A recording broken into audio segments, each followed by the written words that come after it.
on for hundreds of years and thousands of years. We're going to, at least we're at a minimum very, very close, and I think we're beyond very close. And I want to thank Bibi for really getting in there and doing a job. We've worked well together, as we have with many other countries, both of us, with many other countries, which is the only way this whole situation gets solved. And I'm not just talking about Gaza. Gaza is one thing, but we're talking about much beyond Gaza.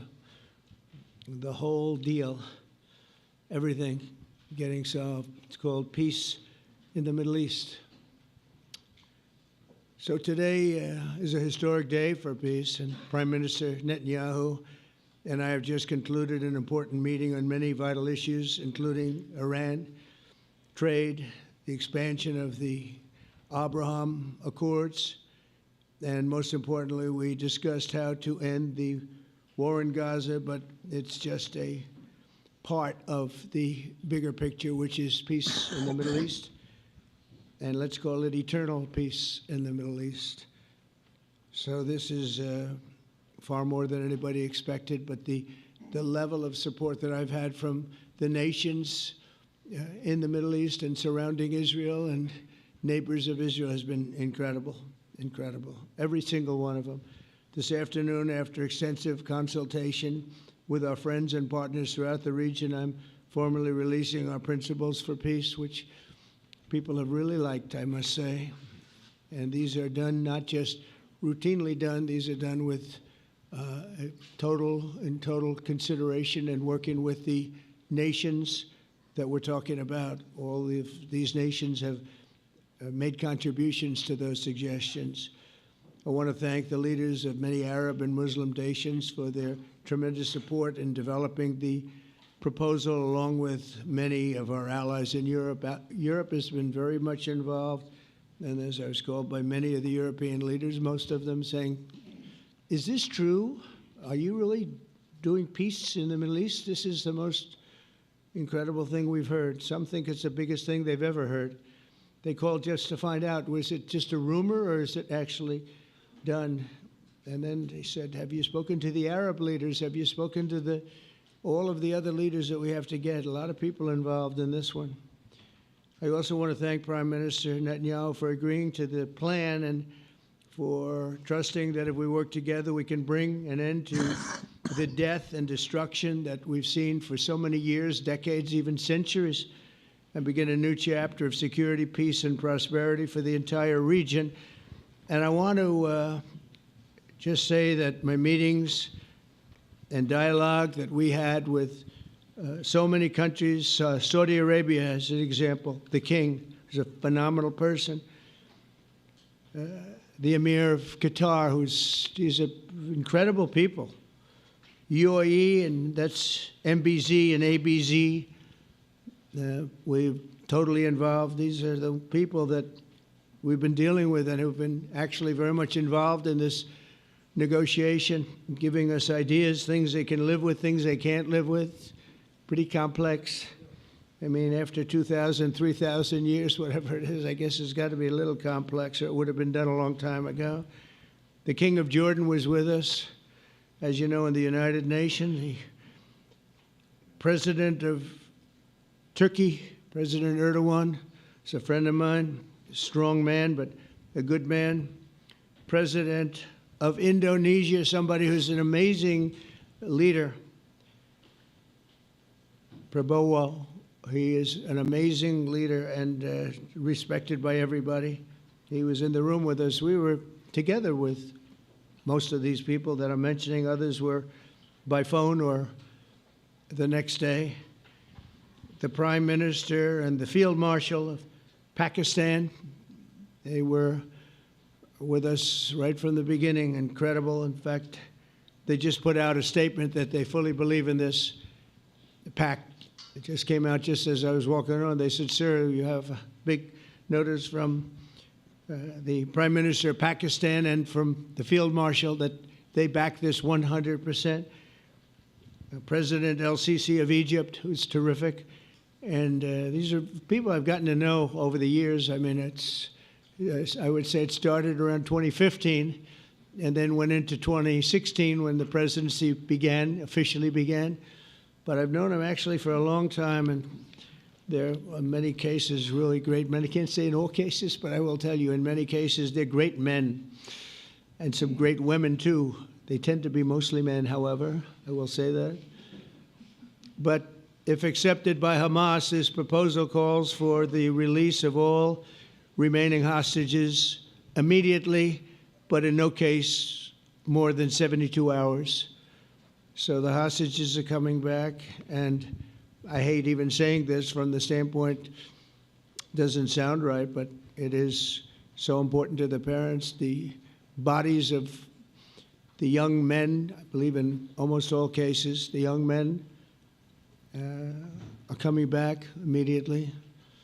I met with parents. The parents felt as strongly about getting the body of their dead boy back as they did as though the boy were alive and well. It's so important to them. And it means the immediate end to the war itself, not just Gaza. It's the war itself. Under the plan, Arab and Muslim countries have committed, and in writing in many cases, but I actually would take their word for it. The people I mentioned, I'd take their word for it. To demilitarize Gaza, and that's quickly. Decommission the military capabilities of Hamas and all other terror organizations. Do that immediately. And we're relying on the countries that I named and others to deal with Hamas. And I'm hearing that Hamas wants to get this done too, and that's a good thing. And destroy all terror infrastructure, including the tunnels, weapons, production facilities. They have a lot of production facilities that we're destroying. They'll also help train local police forces in the areas that we're discussing right now, in particular in and around Gaza, working with the new transitional authority in Gaza. All parties will agree on a timeline for Israeli forces to withdraw in phases. They'll be withdrawing in phases. No more shooting, hopefully. As progress is made toward achieving these goals, Arab and Muslim nations need to be allowed the chance to fulfill these commitments of dealing with Hamas. They have to deal with them because they were the one group that we have not dealt with. I haven't dealt with them. But the Arab countries are going to, and Muslim countries are going to be dealing with Hamas, and I believe they've already been there. I think they probably have an understanding, and they haven't maybe mentioned that, but I would imagine they do, otherwise they wouldn't have gone as far as they've gone. If they're unable to do so, then Israel would have the absolute right and actually our full backing, the U.S. full backing. Marco's here, and a lot of our leaders are here, our great Vice President, Susie Wiles, Steve Witkoff, Jared Kushner. They've been so involved in this process. I don't think anybody else could have done it or even come close, but it's we're right there. We're right there. First time in thousands of years, I think you can probably say, if you really look into it, if you study back, if you're a scholar, you would say thousands of years. Israel would have my full backing to finish the job of destroying the threat of Hamas. But I hope that we're going to have a deal for peace. And if Hamas rejects the deal, which is always possible, they're the only one left. Everyone else has accepted it. But I have a feeling that we're going to have a positive answer. But if not, as you know, Bibi, you'd have our full backing to do what you would have to do. Everyone understands that the ultimate result must be the elimination of any danger posed in the region, and that danger is caused by Hamas. The tyranny of terror has to end, and this is, again, something that we're looking for. This is eternity. This is for forever. To ensure the success of this effort, my plan calls for the creation of a new international oversight body, the Board of Peace, we call it, the Board of Peace, sort of a beautiful name, the Board of Peace, which will be headed, not at my request, believe me, I'm very busy, but we have to make sure this works. The leaders of the Arab world and Israel and everybody involved asked me to do this, so it would be headed by a gentleman known as President Donald J. Trump of the United States. That's what I want, is some extra work to do, but it's so important that I'm willing to do it, and we'll do it right, and we're going to put leaders from other countries on, and leaders that are very distinguished leaders, and we'll have a board, and one of the people that wants to be on the board is the UK former Prime Minister, Tony Blair, good man, very good man, and some others, and they'll be named over the next few days, and it'll be quite the board. Working, everybody wants to be on it now. I don't know if that had anything to do. They named me and everybody else wanted to be on it. I guess they figure, well, he's a soft touch. He'll be easy to deal with. Working with the World Bank and others, it will be responsible for recruiting and training a new government that will be made up of Palestinians along with highly qualified experts from all around the world. Hamas and other terrorist factions will play no role in the board, but they'll play no role in the governance of Gaza at all, directly or indirectly. As you know, thousands of Hamas leaders have been killed and soldiers have been killed. And we can never forget October 7th, but thousands have paid the price for that. And now it's time to get our hostages back and get back to trying to build something that's really great and very important. In our meeting today, Prime Minister Netanyahu was very clear about his opposition to a Palestinian state. And he continuously mentions October 7th, and I understand that. Most people do. And I understand and respect his position on many things, but what he's doing today is so good for Israel. I noticed that they have large crowds gathering in Israel all the time, and they have my name up. They like me for whatever reason, Bibi, I don't know, but they do like me. But they say two things: please get the hostages back and please end the war.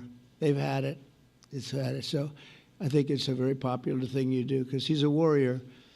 He doesn't know about getting back to a normal way of life, but he is a warrior, and Israel's lucky to have him. But now the people want to get back to peace. They want to get back to normalization in a true sense. Several countries have foolishly recognized the Palestinian state. As you know, some of our European friends, allies, good people, but they're really, I think, doing that because they're very tired of what's going on for so many decades. They've been presidents and prime ministers for years, and during this time, having to do with the Middle East, all they're doing is talking about the same thing over and over. They want to see it get back. And nobody wants that more than me, or I believe Bibi too. But the people of Israel want it. They really want it. They want the hostages back. That includes the probably 32 bodies that we're talking about, 20 people that are living, 32 or so people that are dead, and they want to have peace. So let us not forget how we got here. Hamas was elected by the Palestinian people. Israel withdrew from Gaza thinking they would live in peace. Remember that a long time ago? They withdrew. They said, you take it. This is our contribution to peace. But that didn't work out. That didn't work out. It was the opposite of peace. They pulled away. They let them have it. And I never forgot that, because I said, that doesn't sound like a good deal to me. As a real estate person, I mean, they gave up the ocean, right? Ron, they gave up the ocean. They said, who would do this deal? And it still didn't work out. They were very generous, actually. And they gave up the most magnificent piece of land in many ways in the Middle East. And they said, all we want to do now is have peace. And that request was not honored. Instead of building a better life for the Palestinians, Hamas diverted resources to build over 400 miles of tunnels and terror infrastructure, rocket production facilities, and hid their military command posts and launch sites in hospitals, schools, and mosques. So if you went after them, you'd be after them, and you wouldn't even realize you ended up knocking out a hospital or school or a mosque. A terrible thing, terrible, terrible way to have to fight. No fight is good, but that's a real bad one. So there are many Palestinians who wish to live in peace. Many. I've seen so many of them. And they have support. And I challenge the Palestinians to take responsibility for their destiny, because that's what we're giving them. We're giving them responsibility for their destiny, fully condemn and prohibit terrorism and earn their way to a brighter future. They don't want the life that they've had. They've had a rough life with Hamas. If the Palestinian Authority does not complete the reforms that I laid out in my vision for peace in 2020, they'll have only themselves to blame. We're giving them an amazing footprint, and they have amazing support from the leaders of the Arab world and the Muslim world, the great leaders. These are great leaders. These are unbelievable leaders that have built great countries and very wealthy countries. What the future holds for the Palestinians, no one really knows, but the plan that we put forward today is focused on ending the war immediately, getting all of our hostages back, getting everything back. Hard to believe when you even say it, and creating conditions for durable Israeli security and Palestinian success. Israeli security is going to be involved. We're going to help you. We'll be there with you in terms of helping with security. We want to make sure it works. We just want to make sure it works. There shouldn't be a shot fired. Now, there will be, I guess, because that's the way it seems to be, but there shouldn't have to be within a few days. There shouldn't have to be a shot fired. Maybe for eternity. Wouldn't that be nice? I hope it's true. I can tell you the leadership of that region feels that there's a good chance of it being true. So this will lead to this agreement that we're talking about will lead to a sustainable long-term peace. No president in history has been a greater friend of the state of Israel than I have, in addition to negotiating the Abraham Accords. I like to say it that way because the real people, that's what they call Abraham. I would say Abraham, but it's so much nicer when you say Abraham. So much more elegant. But the Abraham Accords are amazing. Jared, you did that along with your group of geniuses, and nobody thought that could be done. We have 4 countries, and Sleepy Joe Biden didn't do a thing. He didn't even know what the hell they were. He should have had them fold up. But I think this will also lead to packing them. And who knows, maybe even Iran can get in there. I hope, we hope we're going to be able to get along with Iran. I think they're going to be open to it. I really believe that. But they could be a member. I long ago said, I'll bet you at some point Iran will be a member of the Accords. And little did I realize it was going to take this turn. That was some turn we did with the B-2s. But I think they might very well be there because it's a great thing for them economically. I recognize the eternal capital of Israel. I opened the American embassy in Jerusalem. That was something that everyone said would never be done, could never be done. Virtually every president for many, many years, for decades, would campaign on making Jerusalem the capital of Israel. They campaigned on it over and over. Is that right, Steve? Is that right? Everyone, and when they got to it, and I understand why now, because it was so, when I got to office, I campaigned on it too. I said, we're going to make it, and then I'd get calls from the leaders of various countries saying, please don't do it, please don't do it. It'll end the whole world, please don't do it. And finally, I just didn't say anything, and I did it. People were calling me before I did it because they heard I was going to do it, and leaders of countries were calling me, and I think it was on a Thursday that I did it, and they'd call me Monday, Tuesday, Wednesday, 3-4 times a day, and I said, tell them I'll call them back on Friday. And I announced it on Thursday, and I called them back, the biggest people in the world, and they said, you've done it. I said, done what? You've made the capital of Israel, Jerusalem, and we wanted to talk yet. I wish you called me a little sooner. Maybe I could have done something about it. So that was a lot easier than getting into an argument because I knew what they were calling about. And you know what? It turned out to be amazing. Everybody thought it was going to lead to the end of the world, right? The end of the world, Ron. That's what they said. It didn't lead to anything. it just led to something that I promised and something that was very, very popular for Jewish people and a lot of other people, too. I recognize Israeli sovereignty over the Golan Heights, and I cut taxpayer funding to the corrupt United Nations Relief and Works Agency. And United Nations was interesting because, as you know, a few days ago they introduced me. Ladies and gentlemen, the President of the United States. I'm looking at my teleprompter, and the thing was dead, stone cold, dead. The thing's up here. I have a long, beautiful speech to make. I'm back 30 feet back, and I'm saying, they're introducing me. There's nothing on my teleprompter. So, but I made a speech. I actually got good marks. You think Biden could have done that? I don't think so. I don't think he could have done that. I don't think too many people could have done it. But actually, it was actually more of a speech from my heart, if you want to know the truth. I think it was maybe better in certain ways because it was from the heart. It has to be from the heart. Otherwise, you're in big trouble. But I cut taxpayer funding for that very corrupt United Nations Relief and Works Agency, and nobody thought that would be done, and withdrew from the horrible Iran nuclear deal that was imposed upon Israel by Barack Hussein Obama and Biden.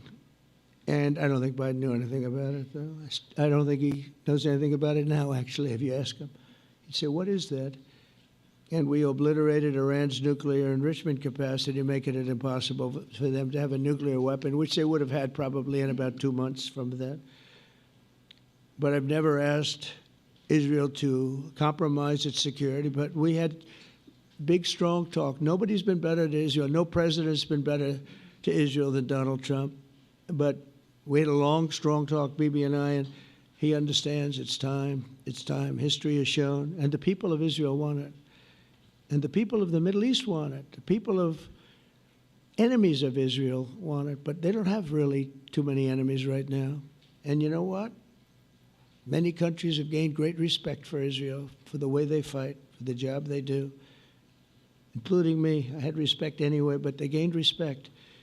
History has shown us that those who have relations with Israel have thrived, while those who have devoted resources and attention toward the destruction and even annihilation of Israel have languished. They haven't done well. Israel is not going anywhere. They're going to coexist with other people and countries in the region, from Syria to Lebanon to Saudi Arabia. The promise of a new Middle East is so clearly within our reach. This is the closest we've ever come to real peace, not fake peace, not political fool's peace. If we can get this difficult problem solved, the opportunities for all within that vast region of this world, it's a vast region, it's unlimited. The Abraham Accords show that all countries are better off when they communicate and work together and embrace new opportunities. I hope Jared and Steve and Susie and Marco and JD, we have great people. I hope you guys are going to work very hard to get these other countries in, because now they have no excuse. There's no longer an excuse. They were somewhere hesitant. And I tell you, the 4 countries that went in, I give them tremendous credit, and it's worked out incredibly well for them. In the same spirit, I'm pleased to report that earlier today we took another important step toward greater understanding in the region. A short time ago, we had a historic phone call in the Oval Office with Prime Minister Tony, who's really a great person. So we had a great talk, and I was on the phone, and Bibi was talking. Prime Minister Al-Thani was of Qatar. They really had a heart-to-heart conversation. It was a great conversation, I thought. It was productive. It was everything that you need to have something turn out to be successful. And I want to thank Bibi, and I want to thank the Prime Minister. It was fantastic. We agreed to launch a formal trilateral mechanism between Israel, Qatar, and the United States to begin a dialogue to enhance mutual security, correct misperceptions, and avoid future misgivings. And I want to thank Qatar, its leadership, and the Emir. He's a fantastic person. I think, I'm going to be his public relations man because I know him differently than a lot of people know him. But he wants peace. He wants to see peace. And his people, and they really acknowledge the critical role that they've played as mediator. And again, we're not quite finished. We have to get Hamas, but I think they're going to be able to do that. So now it's time for Hamas to accept the terms of the plan that we've put forward today. And again, this is a different Hamas than we were dealing with because I guess over 20,000 have been killed. Their leadership has been killed 3 times over. So you're really dealing with different people than we've been dealing with over the last 4 years, 5 years. Everyone has done their part and come to the table in good faith. Our Arab and Muslim partners are fully prepared to step up and fulfill their commitments for the benefit of the people of Gaza and the entire region. They're willing to step up and do a lot. They really are. There are a lot of good people involved. Everyone who wants to see, everybody who wants to see an end to the violence and destruction should be united in calling for Hamas to accept the extremely fair proposal so that we can end the war and get us back our hostages right now and have everlasting peace. And I look forward to having relationships with everyone. As the chairman of the board, I'll be involved, and we'll have meetings with some very smart people that'll be working over there to make sure that we haven't just been wasting time with an agreement that doesn't get done. The task of building peace will not be easy.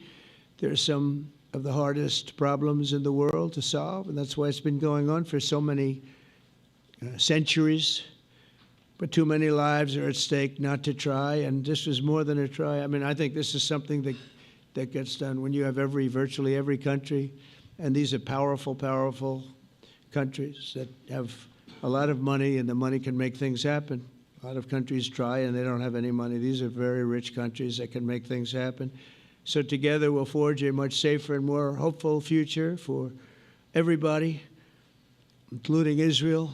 And I want to thank Prime Minister Netanyahu for his partnership. And I want to thank all of the leaders, the kings and the emirs and the presidents and prime ministers, people I mentioned. And they've been absolutely fantastic to work with. And it's just happened very quickly. It's happened from a couple of weeks before I had a meeting, a couple of meetings, but a couple of weeks before we went to the United Nations, and we had some incredible meetings. It all came to place. It all took place, and everybody wanted to be a part of it. I don't have anybody that's saying we don't want anything to do with it. It's just the opposite. And I'll tell you, a couple of years ago, a year ago, I don't think we would have had this kind of participation, Mr. VP, right? I don't think we would have had. It's been amazing. The participation was 100%. Everybody wants to be a part of it. And everybody, those very strong countries, everybody wants it to work. So, Bibi, congratulations on this. I think this will be your crowning achievement, frankly. If this all works out, we think it will. It's going to be your crowning achievement. And I want to thank you very much for being here. Thank you. Please. Thank you. Thank you. Mr. President, first I want to thank you for graciously hosting me once again in the White House. And second, I want to thank you for your friendship and for your leadership. From Jerusalem to Tehran, from the Golan Heights to Gaza, you've proven time and again what I've said many times. You are the greatest friend that Israel has ever had in the White House. And Mr. President, you and I both know it's not even close. While you focus at home on making America great again, your leadership abroad is changing the world for the better, ending wars and advancing peace. I believe that today we're taking a critical step towards both ending the war in Gaza and setting the stage for dramatically advancing peace in the Middle East, and I think beyond the Middle East, in very important Muslim countries. I support your plan to end the war in Gaza, which achieves our war aims. It will bring back to Israel all our hostages, dismantle Hamas's military capabilities, end its political rule, and ensure that Gaza never again poses a threat to Israel. We would not have achieved this turning point without the courage and sacrifice of our incredibly brave soldiers. They fight like lions to defend the people of Israel, and they serve on the front line in the war between civilization and barbarism. Mr. President, when our two countries stand shoulder to shoulder, we achieve the impossible. Just a few months ago, in Operation Rising Lion and Operation Midnight Hammer, we struck a decisive blow against Iran's nuclear and ballistic missile program. Your bold decision to send those B-2s made the region safer and the world safer. Now, under your leadership, we're taking the next step to win the war and expand the peace. Your plan is consistent with the 5 principles my government set for the end of the war and the day after Hamas. Everybody asks, what is your plan for the day after Hamas? Here's our plan. Pass it in the cabinet. All our hostages, both those who are alive and those who died, all of them will return home immediately. Hamas will be disarmed. Gaza will be demilitarized. Israel will retain security responsibility, including a security perimeter for the foreseeable future. And lastly, Gaza will have a peaceful civilian administration that is run neither by Hamas nor by the Palestinian Authority.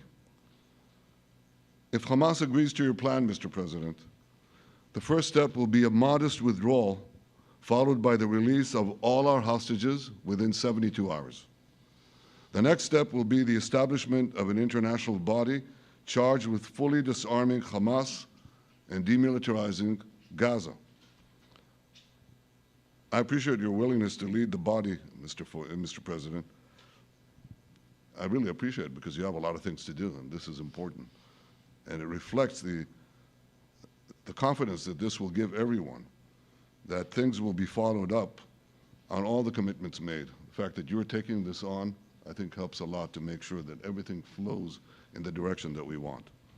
Now, if this international body succeeds, we will have permanently ended the war.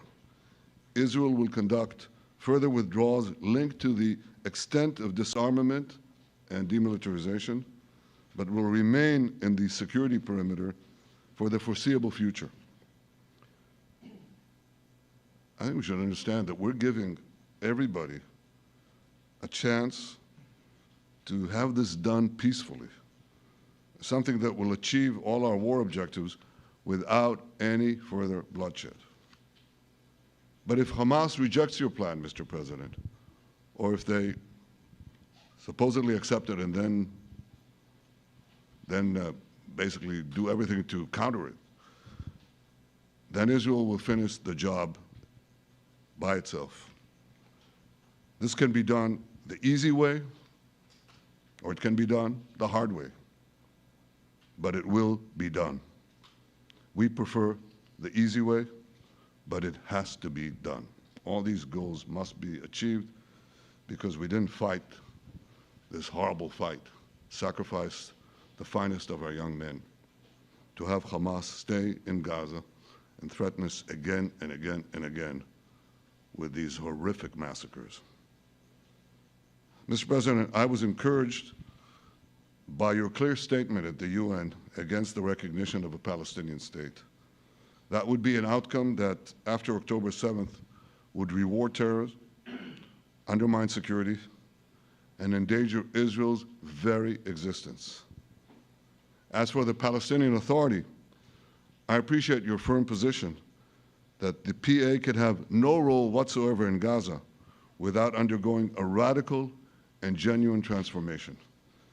In your 2020 peace plan, which you mentioned just now, you made clear what that transformation requires. It's not lip service.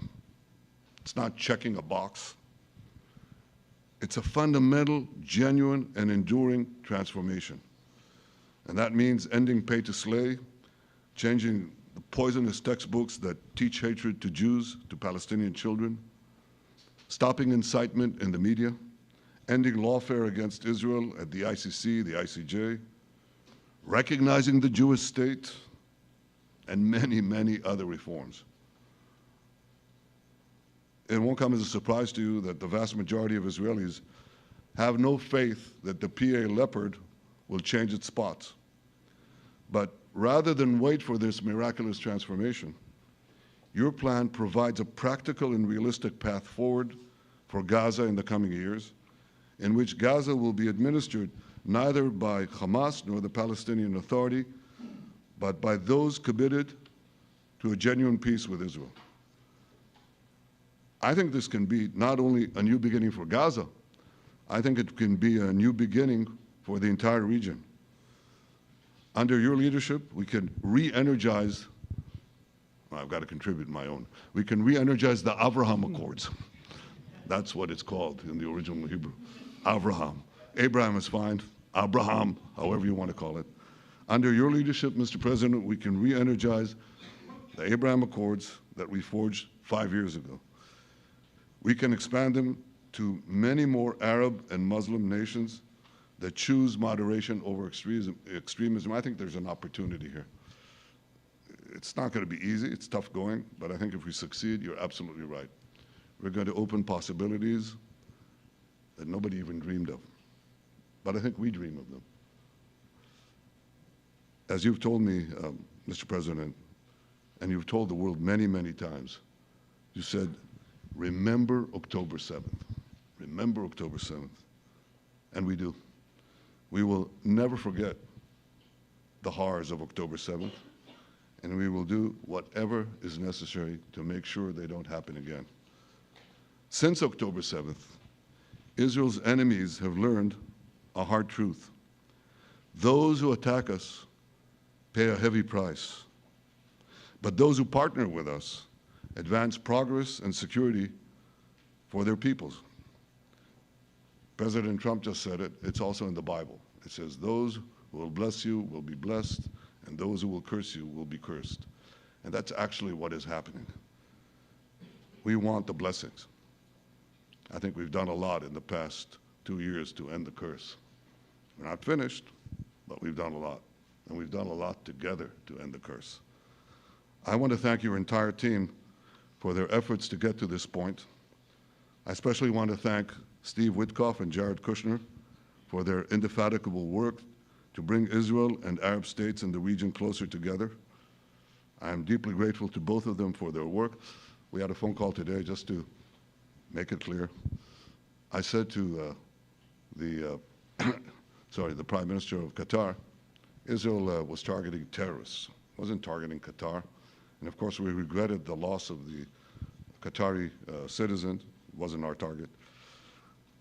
And I very much appreciate President Trump's proposal to have a trilateral body, the United States, Israel, and Qatar, to work out respective grievances. There are quite a few. But if we can try to mitigate them or put it on a different footing, I think that'll be good for everyone. Above all the people, the fine team, and many helpers who've done this, I want to thank you, Mr. President. History has already shown that under your leadership, Israel and America can change the face of the Middle East. And today I'm hopeful that your plan to end the war in Gaza will do so again and do so soon. It will free our hostages, end Hamas's tyranny in Gaza, and enable a more secure and prosperous future for the peoples of our region. Thank you, Mr. President. May God bless America. May God bless Israel. May God bless the indispensable alliance between our countries. And may I add in Hebrew, may we all be inscribed in the book of life. Thank you. Thank you very much, Bibi.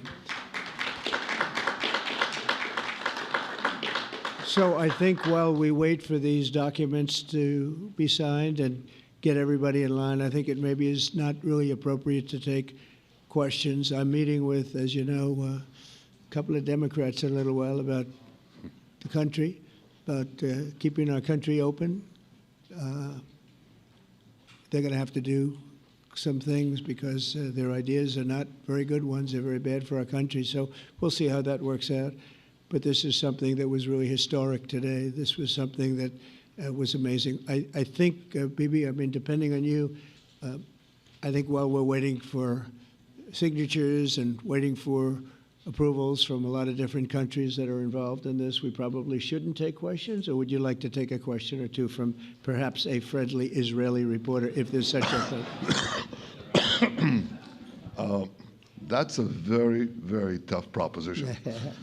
But I would think, Mr. President, that I would go by your instinct that this is, we'll have enough time for questions. Let's settle the issue first, I think. Thank you very much, everybody. Thank you.